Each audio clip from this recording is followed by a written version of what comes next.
Greetings guys, welcome back to the home slice and welcome back to the shed. New Zealand lockdown level has rescinded at the filming of this video to a point where I can actually come in and work in the shed a little bit, and so I'm filming some videos here. This is like a whole genre, eh? Like, you gotta love all these YouTube knife guys. As all of the 5 knives that bring you joy videos are coming out, I love seeing so many knife guys either like at a table with like a cool covering or just like in a random shed. And like the really cool knife guys are in like a forge shed where there's like belt grinders and like forge equipment behind them. And then some of the people who are more enthusiasts and just like on a shoestring budget are in literally a garage. So welcome to the knife garage, the knife lab as Pete has called his. Today we're going to have an episode of random silly things that I care about in knives. Today I'm going to be talking about slicing profile, and for me there's a lot of things that matter in terms of what makes slicing really fun. But for me, one of the big ones is the overall profile of the grind. And for me, a good test of that is always cutting up an apple. I have a specific way of cutting up an apple that I use. Oh man, I sound like such a nerd.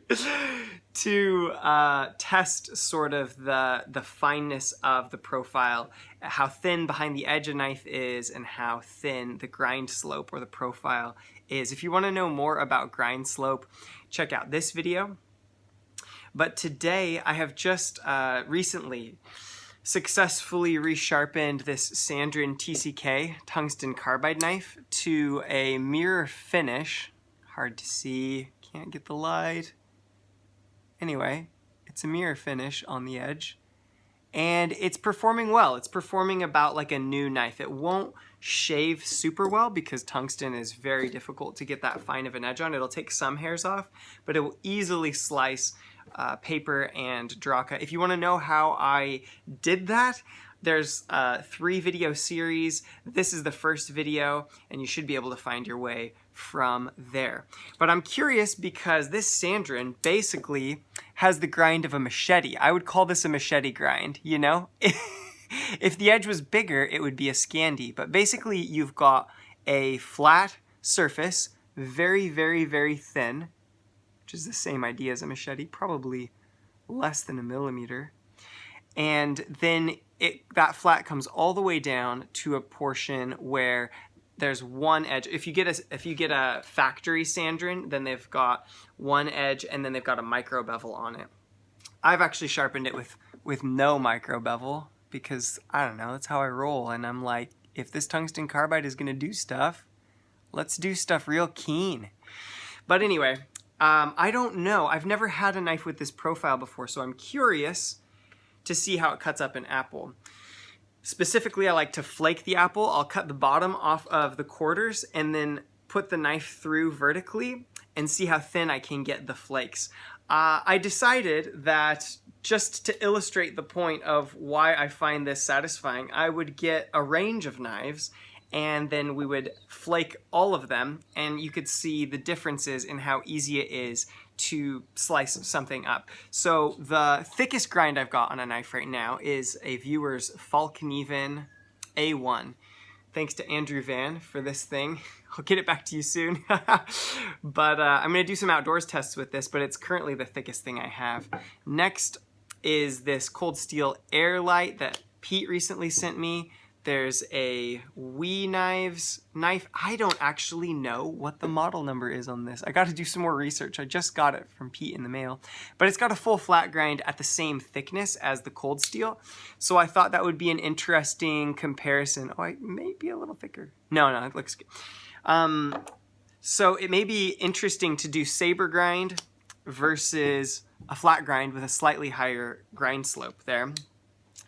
Next up, we've got my Spyderco Military, and you can see how sort of a nice, slicey, but still kind of beefy blade does this test. And then we shall test the Sandrin, and then we shall test my custom-made, out of an Opinel Kitchen Knife, camping liner lock slicer with micarta, and this ought to be the best, I think, because it's a kitchen knife and it was made to do this stuff, and it's 1 millimeter thick and it's super slicey. Anyway, enough of that. Let's do it.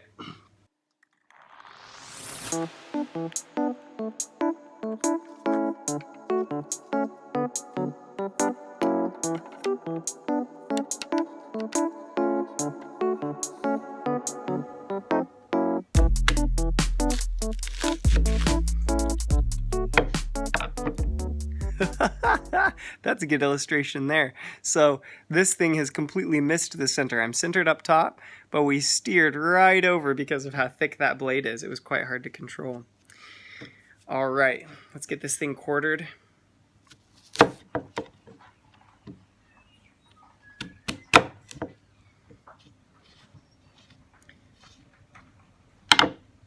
Okay, first quarter with the Fallkniven.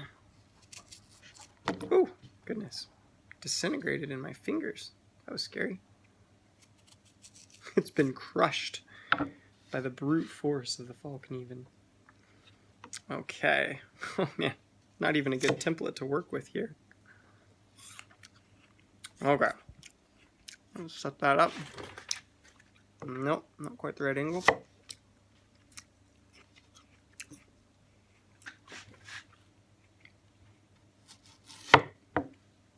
Now this is what will typically happen with a thicker knife. It's hard to get it not to steer out of the cut a little bit. That's not a bad bit.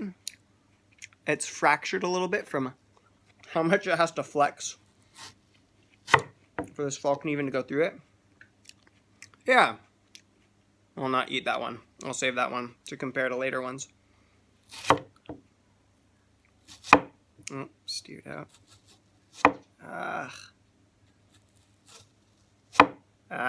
Okay. I can't get any better than that. You can see, oops.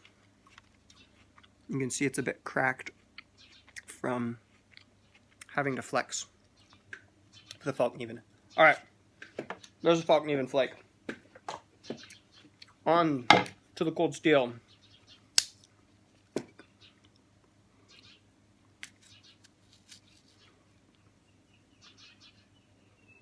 You guys are gonna want to eat an apple when you watch this video. Oh wow, the Fallkniven really crushed the junk out of this thing. That is some serious damage. Well,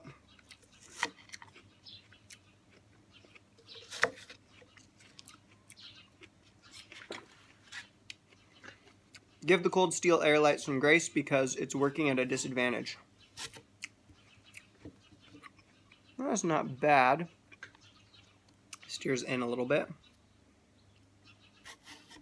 Oh. Yeah, this is what. That's not a bad one. All right.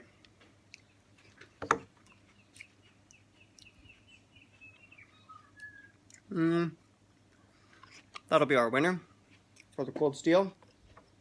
Fallkniven, boom. Cold steel, boom.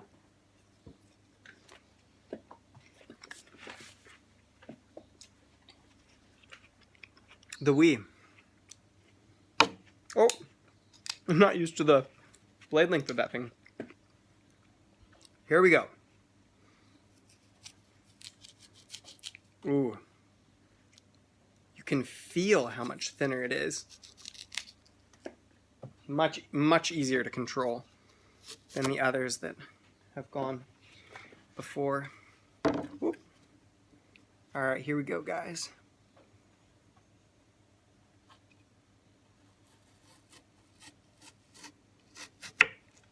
That's getting there. Ooh. All right, you can visibly see the amount of control I have on this thing is getting much thinner slices. So that's fun. Best one. That one's cracked. All right. That's the Wee knife. Spyderco Military.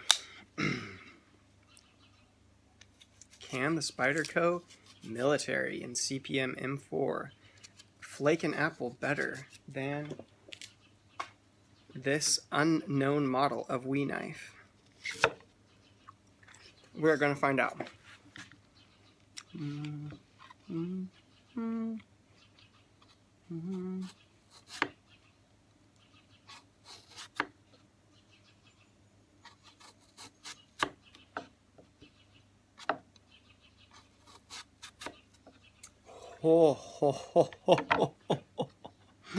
That, my friends, that is why I care about grind slope. That is awesome. I don't even need to test more. That's ridiculous. Thank you, Spyderco, for giving this to the world. All right. Next up, I'm going to split the whole apple with this Sandrin because actually the splitting of the apple sort of matters to my slicing enjoyment as well. And I generally don't love blades that have a flat edge. That's another random silly thing that I have a preference about. That was okay. Okay. But slicing belly is very important. You guys can chime in if you agree or disagree with that. Oh, there's a brown spot on that part. I want to have consistent testing here. Okay. Yeah. It's, I mean, the full thickness of the blade right behind the edge. So that's something. Okay. If you work a little slice into it, it's a bit better. I'd say cutting through it and taking the core out, about the same amount of effort as a Spyderco Military. Let me line this up for you guys. Here's a moment of truth, Sandrin. Don't fail us now. Okay, it chipped a little bit from the initial cut. I guess reaching the full thickness that quickly does put a little strain on the apple. Let's get past that chipped part. I'll just shave off a slice here and we'll give it a fair try.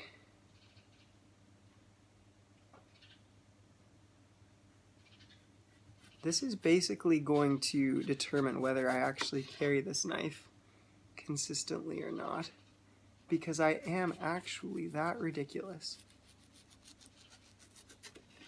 Okay.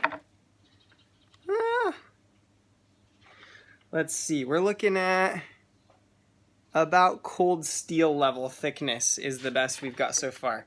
Let's give this Sandrin a few more tries. I'm gonna make a straight cut here because I've messed that up.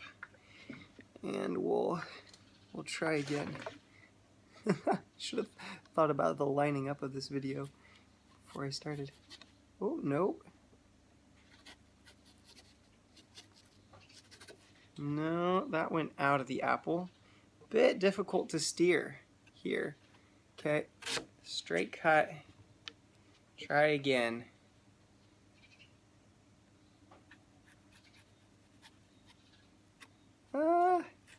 It's wanting to steer out. It's a bit hard to control there. That's a good apple flake, but it took a lot of effort. You saw how easy the other ones were. That's a decent apple flake. Let's give it one shot, pushed straight through. Ooh, that was nice. Let's see if we can get that again.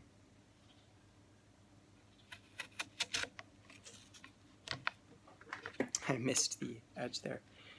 Definitely not as easy, I would say. Definitely not as easy as the rest, yeah. Okay, nope, that murdered that one. So, we've got that thinness, which is good, but that's with a lot of care slicing. We've got that pushed straight through, so we'll give the Sandrin both of those. And for our last blade, we shall take my Carta hand-built Opinel Kitchen Slicer.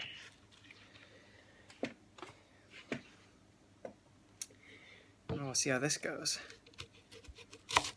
Oh yes, like a kitchen knife, because it is a kitchen knife. Oh, that's so smooth.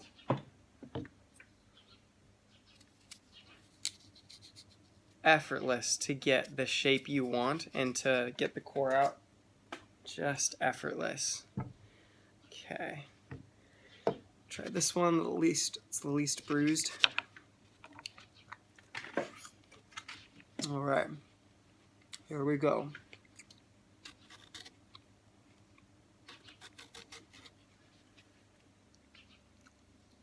I'm not getting my angle quite right here. I'll straighten that out.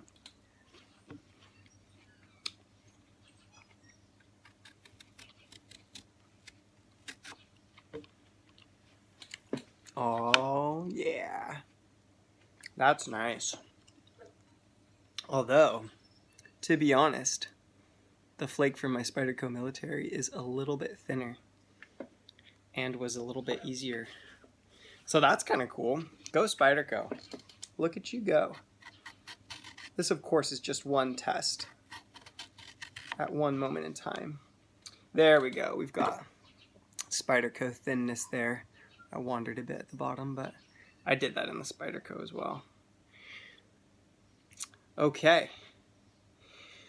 There you go. Flaking an apple. All right, here are our contenders with final thinnest slice laid across their blades. And I have to say, I am gonna declare the Spyderco Military in M4 as the surprise winner. Simply by virtue of the fact that it was a straight cut, and check that out, you can see through it. That's ridiculous. So good. Anyway, the Sandrin is probably satisfying enough that it's worth carrying, and I'll definitely be trying it out. I hope you guys enjoy your slicing endeavors, and for now I'll just say, hey, peace out from the home slice.